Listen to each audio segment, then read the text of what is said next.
Oi, pessoal, sejam muito bem-vindos ao primeiro episódio do nosso podcast Papo de Cursinho, o podcast que descomplica a educação popular. Hoje vamos conversar sobre um tema muito importante, a educação como ferramenta de transformação social nas comunidades de São Paulo. E hoje a gente trouxe dois convidados incríveis, que é o Vitor e o Vinícius, que são responsáveis pelo projeto Cursinho Populares Periféricos, e vão explicar, pra gente hoje o projeto e como eles fazem aí. Então sejam muito bem-vindos aqui no nosso podcast hoje. Estamos muito felizes de ter vocês aqui hoje e saber um pouquinho mais. Obrigado. Eu acho que primeiro a gente gostaria de agradecer a vocês, a iniciativa da universidade. Agradeço aqui em nome do Cursinho. Acho que é uma parceria muito importante, não só para nós e para vocês, mas para a sociedade como um todo. Acho que as universidades elas precisam estar abertas, a um diálogo com a sociedade. A produção científica ela precisa chegar também a mais lugares. Então, acho que isso é uma iniciativa muito bacana. Então, a gente agradece, tá? Essa oportunidade.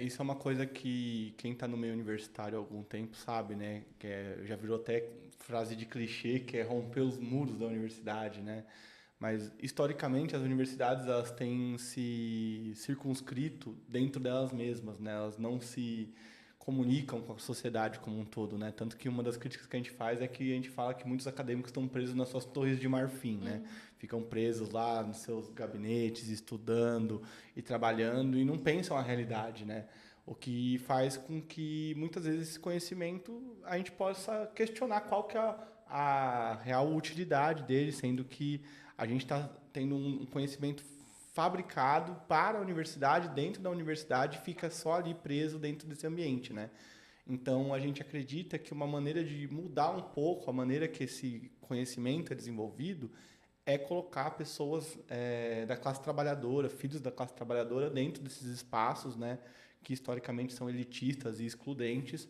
para poder mudar, assim, Sempre que eu dou o exemplo, Por exemplo, eu sou formado em História na Universidade de São Paulo e eu sou a primeira turma de cotas, Eu sou cota de escola pública, por exemplo. E aí, quando eu entrei na faculdade, o que pesquisava, assim, História? Por que que o manto do imperador bizantino do século XIII é púrpura? Pouco importa, do ponto de vista histórico, de fato, a cor do manto do imperador bizantino. E a entrada de alunos periféricos, de alunos que vêm de uma trajetória de escola pública, muda o sentido da pesquisa, Então, os meus colegas que têm uma trajetória já mais parecida com a minha, eles pesquisam movimento estudantil, ditadura militar, periferias, que é o que eu pesquiso. O Vinícius pesquisa, por exemplo, a parte de educação na universidade, agora está indo para o doutorado. Então, é importante que a gente construa conhecimento, construa ciência, pensando nas necessidades da sociedade, senão fica uma construção de conhecimento um pouco vazia, Sim.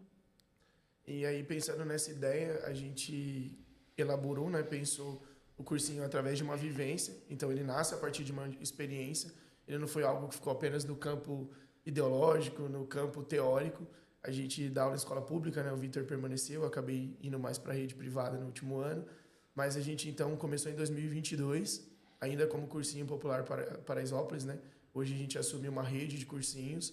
E a ideia justamente desses cursinhos era ser aquilo que a escola pública não consegue, infelizmente, ofertar. Sim. É muito triste, dizer isso. O Vitor vai comentar, obviamente, um pouco sobre também. Mas essa experiência, para a gente, é uma experiência, ao mesmo tempo, alegre, de saber que a gente vai conseguir suprir uma defasagem, uma lacuna. Mas é triste, porque eu sempre brinco com ele, o Vitor é o vice-presidente, eu sou o presidente do cursinho. A ideia é que, algum dia, a gente tenha uma educação pública tão boa que não se necessite mais de cursinho. Não o contrário. E aí, a gente, junto de outro amigo, em 2022... sentados numa sala de aula, a gente viu a necessidade daqueles alunos do terceiro ano, ali da comunidade de Paraisópolis, de estudar um pouco mais, se dedicar, porque a gente sabia que aquele material e aquela educação, infelizmente, não ia fazer com que eles chegassem onde a gente pensa. Era muito raso, para eles, Vocês pensaram nessa... E aí a ideia, pensando em suprir essa questão de ser raso, de não ser tão aprofundado, era criar um cursinho. Eu brinco com o Vitor que é sempre fé e coragem, Porque quando a gente começou em 2022, tinha eu, Vitor, um amigo, que também é um dos fundadores, o Paulo, professor de geografia, Vitor e eu de história também. Então, vejam que as humanidades elas fizeram que a gente chegasse nesse lugar. Eu acho sempre importante, quando a gente está contando a história do cursinho, fazer questão de falar, olha, a gente é de humanas e a gente tem pensado outras possibilidades. Não que a galera de exatas não pense, mas para que seja importante pensar assim, o senso crítico a partir da gente. Por que a gente está pensando isso? Quais são as perspectivas? E aí, então, em 2023, a gente começou com 6 voluntários. Então, os 6 voluntários se revezavam em todas as matérias de um cursinho, que hoje são 20, na época eram 16, 17. E a ideia é pensar um pouco nessa perspectiva de como esse cursinho iria ajudar esses jovens, né? E aí a gente pensou espaço, né, Vitor? A gente, num primeiro momento, né, pelo menos o que eu pensava, o Vinícius também, é que era o seguinte, a gente podia entrar lá, o Vinícius na época estava dando aula de geografia e eu de história, né? E assim, não adiantava nada a gente ir lá e dar a melhor aula possível, sendo que o cara não está tendo aula de matemática, que não está tendo aula de física, que não está tendo aula de português corretamente, né, muitas vezes. E aí eu falava para os alunos, eu estudei na USP, eu quero que vocês estudem na USP. Aí eu até brincava, se você estudar na melhor universidade da América Latina não é incentivo suficiente, ela é de graça como incentivo, né? E por quê? Porque os alunos não sabiam que a USP é de graça. Os alunos perguntavam, professor, mas quanto que você pagava por mês na USP? Eu falava, gente, eu não pagava nada, eu recebia bolsa, eu sou pobre também, que nem vocês. Eu também recebia bolsa de auxílio, de permanência e tudo mais. E aí, percebendo isso, eu falei, a gente precisa fazer mais, não dá pra gente ficar só aqui na sala de aula. Se a gente ficar aqui, a gente não vai conseguir, de fato, melhorar a educação, né? Tanto que eu e o Vinícius, a gente gosta muito de sala de aula, mas a gente já entendeu que o nosso lugar é na gestão, né? Porque a gente acaba tendo um olhar mais global, assim, né, da educação, e a gente precisa fazer isso. Eu acho interessante que ele falou o lance que nós somos de humanas, porque existe uma pecha que o pessoal de humanas, assim, não tem visão de negócio, de empreendedorismo, e estamos aqui, empreendendo socialmente, claro, né? Sem esquecer a questão da consciência, que ninguém está empreendendo para ganhar dinheiro, para ter lucro, né? Mas a nossa ambição é a gente proporcionar as ferramentas para os nossos alunos que são, em sua imensa maioria, da rede pública, essa imensa maioria das piores escolas da rede pública, né? Os diretores das escolas que a gente trabalha não gostam quando a gente fala isso, mas é verdade, os índices estão aí, né? A escola que eu trabalho atualmente, que é onde temos uma das unidades do cursinho, não está nem entre as 500 melhores escolas públicas do estado de São Paulo, né? Apesar de, em termos de índices, né? Esses índices do governo aí, estadual, que não são muito confiáveis, mostrar que está bem, está tudo bom, né? Eu acho que está horrível. O aluno não consegue passar no vestibular, né? Mesmo... E lá tá péssimo, né? Mostra totalmente diferente. Exato. Então, assim, a nossa visão é justamente essa. Tanto que a nossa ideia é construir uma rede de cursinhos populares, né? Ano que vem a gente já está estudando aí para abrir o nosso 3º. Legal. Então, se a gente continuar nesse ritmo... Vocês já sabem aonde vai ser o 3º, já? Sim. Já? Então, a ideia é, continuando o que o Vitor falou, né? Pensar um pouco nessa perspectiva de alimentar mais lugares. Provavelmente a nossa proximidade seja aí no Campo Limpo.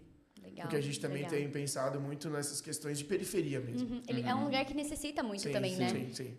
Dá pra ver. E ali é um lugar que assim, a gente brinca para quem anda de busão, né? Não sei se vocês têm, obviamente, a experiência diária aí. É o lugar onde você tá perdido, passou o busão, terminou o Campo Limpo, todo mundo se acha. Todo mundo se acha. Então, é levar um pouco também mais de lugares aí de São Paulo, né? E aí, só para complementar, 2023 a gente começa o projeto. Legal. Janeiro de 2023. Pra vocês terem ideia, em 6 meses de cursinho, a gente colocou 5 alunos na universidade. Olha. Uma delas, uma senhora de 65 anos, está fazendo pedagogia. Caraca. Está terminando, inclusive, com bolsa 100%. Foi nossa aluna na EJA, dona Josefa, querida, inclusive. E é muito louco pensar que uma perspectiva popular, uma perspectiva que depende de voluntariado, né? Porque a gente tem muitas iniciativas boas de cursinhos, mas a maioria dos cursinhos hoje eles são remunerados. Tanto a questão dos alunos pagarem para fazer o cursinho, como dos voluntários, no nosso caso voluntários, no caso dos outros cursinhos, a grande maioria eles são professores contratados, né, recebem na hora aula, tudo. Então, assim, o nosso trabalho sempre foi, e eu acredito que isso é um dos motes do nosso projeto político-pedagógico também, que foi construído a várias mãos, né, de ser algo popular, de ser algo que vai chegar na periferia, que o aluno possa se identificar. Você viu um pouco lá quando você foi. Sim. Nossa. Assim, a galera super tá dentro, a sala tá lotada. Super engajado, o pessoal participando das aulas. Tipo assim, eles participam mesmo, né? E eu vejo a professora super nova, né? Tipo, Sim, os voluntários sim. são novos, né? Vocês são novos também, não tô falando que vocês são velhos, tá? Vocês são novos e ver essa expectativa das crianças, dos adolescentes, dos mais velhos também ali, né? Pra aprender, isso é muito legal. Isso é interessante porque, por exemplo, como o Vinícius falou, a maior parte dos cursinhos que são populares, muitas vezes não são gratuitos, né? Então, você paga ali uma taxa ali mais baixa, de 40, 50, Às 100 vezes um pacote de reais. folha, às vezes Ali é um pacote de material. folha, dá um material. E a gente não cobra nada, né? Atualmente, a gente tem quase 100 alunos e a gente não cobra absolutamente nada deles, né? Pelo contrário, a gente está na busca de poder garantir permanência deles, garantir almoço para eles Cesta no básica. sábado, cesta básica, né? Inclusive, a gente está em busca de parcerias aí nesse sentido. Então, o que acontece é o seguinte, a gente também não paga nenhum dos nossos professores por enquanto, né? Tanto que eu e o Vinícius, a gente tem um acordo aí, que quando começar a entrar dinheiro, a gente vai pagar todo mundo, todos os professores, vai garantir, por exemplo, a possibilidade dos alunos que não conseguirem isenção, a gente pagar a inscrição deles nos vestibulares e tudo mais. E no final, que eu e ele vamos receber, né? Que o nosso comprometimento é nesse sentido. Então, é uma iniciativa que eu converso, né? Quando a gente começou, eu fui conversar com muita gente de outros cursinhos populares, né? Pessoal da USP, né? Na USP tem muitos cursinhos populares. Conversei com pessoas de cursinhos populares, por exemplo, da Rede Emancipa, que é filiada ao PSOL. Conversei com o pessoal de vários tipos de cursinhos populares e todo mundo falava sobre questões que a gente conseguiu mitigar, né? Por exemplo, a questão da evasão. Cursinhos populares têm um problema muito sério de evasão, né? Seja porque os alunos não estão pagando, então, tipo, não dá, então vamos embora.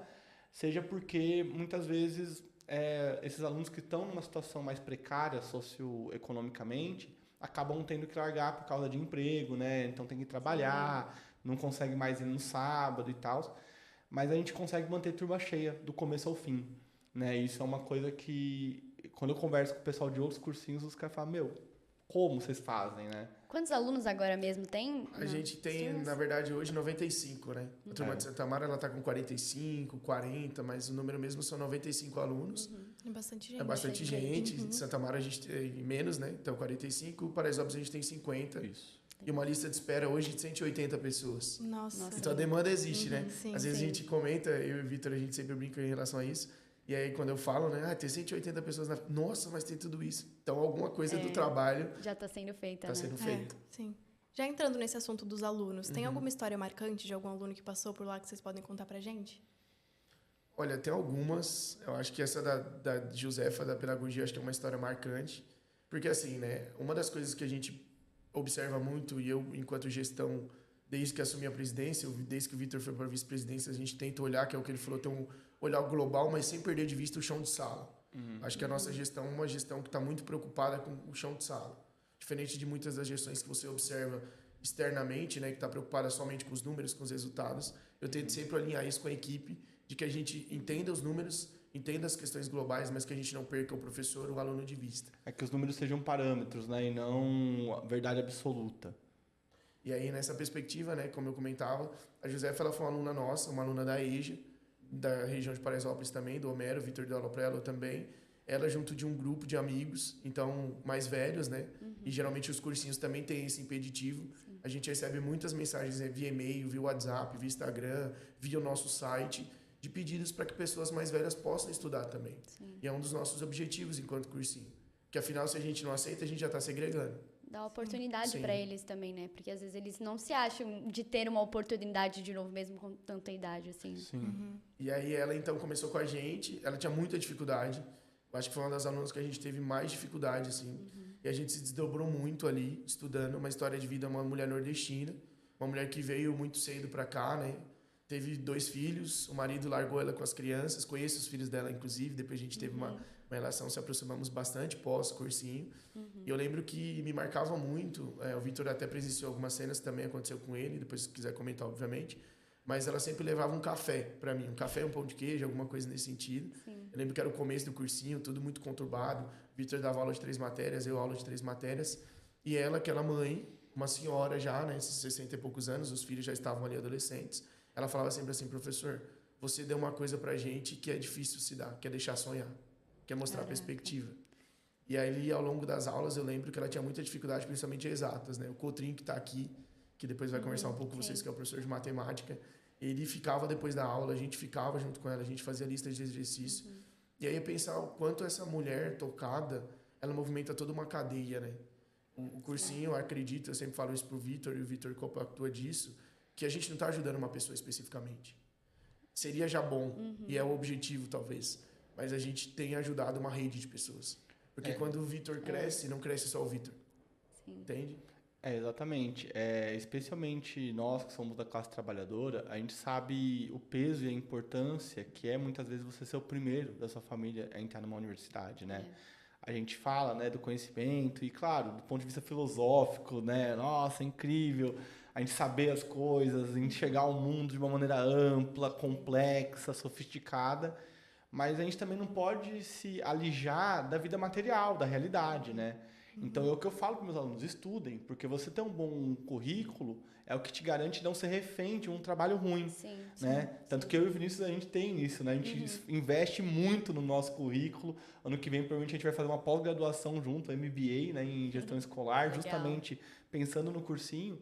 E assim, eu e o Vinícius, a gente vai lá, as escolas que a gente trabalha é o seguinte, ó, meu amigo, eu quero ganhar tanto. Se não for pagar, eu tô saindo. Por quê? Porque a gente sabe que a gente tem currículo para mandar para outras escolas e ter outras ofertas de emprego, né? Então, a gente bate muito nessa tecla para os nossos alunos. Ó, procure uma formação, mas procure a melhor formação possível, né? Porque também tem a questão da possibilidade. A gente teve o caso de uma aluna, a Rafaela, né, por exemplo, que ela passou em veterinária na Federal Fluminense, que é uma das melhores faculdades públicas do Brasil, só que ela optou fazer um ProUni 100% aqui em São Paulo porque era mais possível para ela, né? Então, a gente também tem que colocar na balança essas possibilidades. E aí, a gente tem vários alunos com histórias, da Sara, né? A Sara é uma mais recente, agora, inclusive, é uma querida. A Sara foi a primeira aluna que a gente conseguiu colocar na Santa Casa, que é um dos vestibulares mais difíceis. Sim. E ela está fazendo odonto, que vocês sabem, para quem prestou vestibular, que odonto é um dos cursos mais difíceis do Brasil. Ela passou com 100% de bolsa. Caraca! Um ano de cursinho, escola pública. Incrível. Tinha pouquíssimas aulas, assim, pensando no ambiente escolar, né? Ela acabou fazendo cursinho com a gente e foi através do cursinho que ela conseguiu. E, assim, as possibilidades, né? Porque você pensar em fazer um curso de odontologia na Santa Casa, você estudando um ano, cursinho, querendo ou não, que é só de sábado. A gente atualmente atua só de sábado, das 8 às 5. Enquanto tem gente que está estudando durante a semana inteira, nas redes de cursinhos muito maiores. Sim. E também, né, tipo, o pessoal trabalhando também, né? Trabalhando. É o caso do Guilherme, por exemplo. O Guilherme é um outro aluno nosso que passou em História. Eu até brinco, né? Que eu não sei o que eu faço, se eu estou fazendo certo ou errado. Porque meus alunos, depois de ter aula comigo, querem ser professores.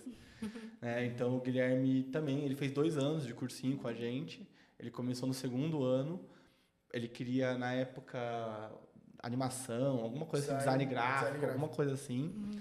E aí, no 2º ano, ele veio conversar comigo. Ah, professor, tô pensando em mudar e tal. Eu falei, o que você quer? Ah, quero ser professor de história. Eu falei, pô, mano. Tipo, complicado, mas vamos aí. Aí eu conversei com ele, passou. E o Guilherme também, né? O Guilherme, por exemplo, tem uma situação socioeconômica bem delicada. Teve que começar a trabalhar muito cedo. Ele é o irmão mais velho de vários irmãos, né? E no final a gente acaba tendo uma relação tão próxima com os alunos. Por exemplo, o Guilherme, eu ajudei ele a tirar carta de motorista, documentação do carro, né? Comprar computador. O bom é que além da aula vocês se aproximam dos alunos, né? Sim. Vocês acabam tendo intimidade, como você disse, né? Com a moça que você falou. Sim, a gente acaba tendo essa relação, né? Porque é a questão humana, né? Sim. Claro, a gente tem um certo distanciamento. Eu um pouco mais, que eu tenho dificuldade enorme de lembrar o nome dos alunos. O Vinícius, ele lembra de todo mundo. Mas, assim, é importante a gente ter esse lado humano, né? A gente pega muito no pé deles para eles não faltarem, porque a gente tem um combinado que se tiver 3 faltas, perde a vaga. Mas a gente também entende, né? Não é assim tão fixo. Eu né? acho que talvez isso seja também, meninas, um diferencial do nosso cursinho. Quando o Vitor falou lá, né? A gente tem mitigado grandes casos que acontecem nos cursinhos afora, mas muitos dos cursinhos olham aqueles alunos como números. Eu sei porque eu tenho amigos que passaram por cursinho, eu não fiz cursinho, eu consegui direto, né? Fiz PUC de graduação, de mestrado, agora no doutorado também. E aí, nesse processo, os alunos eles são vistos apenas como o número 1, número 2, são segregados, muitas vezes tem cursinho que separa nível nas salas. E a gente não, a gente conhece a mãe, às vezes a gente conhece a história, às vezes a gente senta para almoçar junto, a gente lancha junto, você viu um pouco dessa experiência lá Então, o processo de orientação vocacional que a gente tem feito aproxima um pouco mais. E isso tem feito, e é o que eu falo sempre pro pessoal, né, da equipe, o Vitor também reforça isso, que assim, a gente também já passou por isso. A gente já teve do outro lado. Sim, eu não estou contando uma história triste em que alguém está perdoando os pecados do Vinícius. O Vinícius é morador do Paraisópolis, de 24 anos. Passou por esse mesmo processo, o Vitor passou também. Então, assim, eu acho que isso mostra para eles uma realidade diferenciada. Porque é muito difícil quando você vende uma coisa que você não viveu.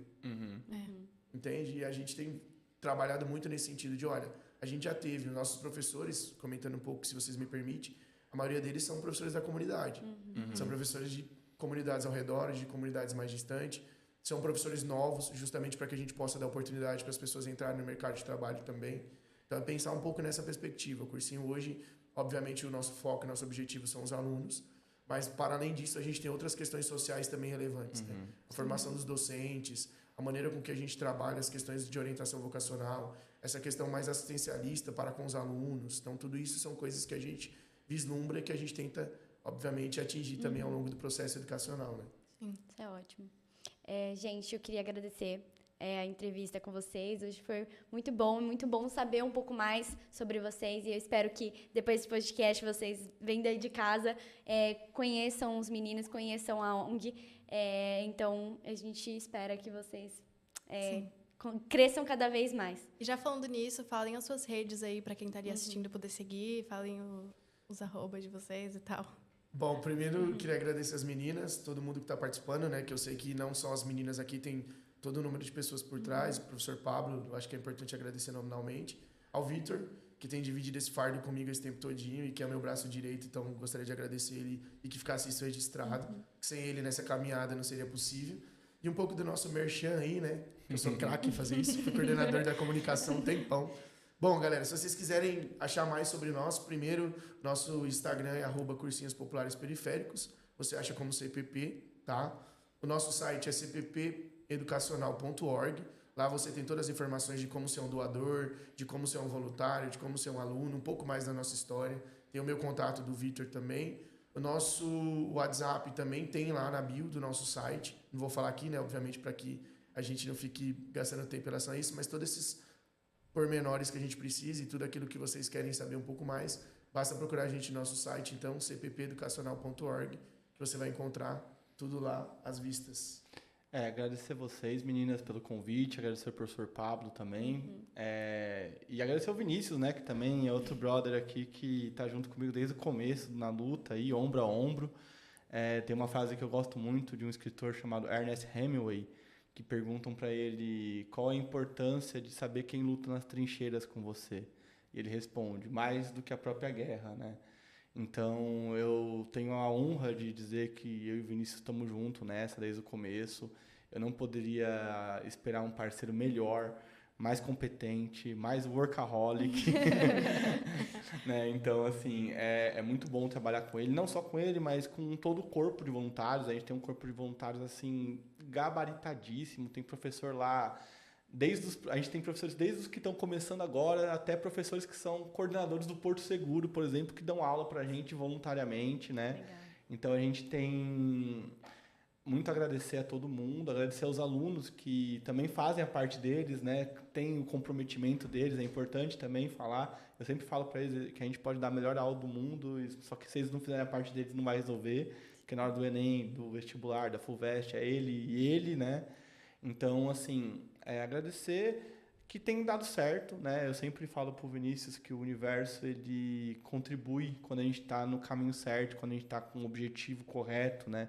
Um objetivo de ajudar as pessoas, né? O objetivo de melhorar a coletividade da sociedade, né? Então, é isso. Obrigada, Obrigada, gente. Obrigado, meninas.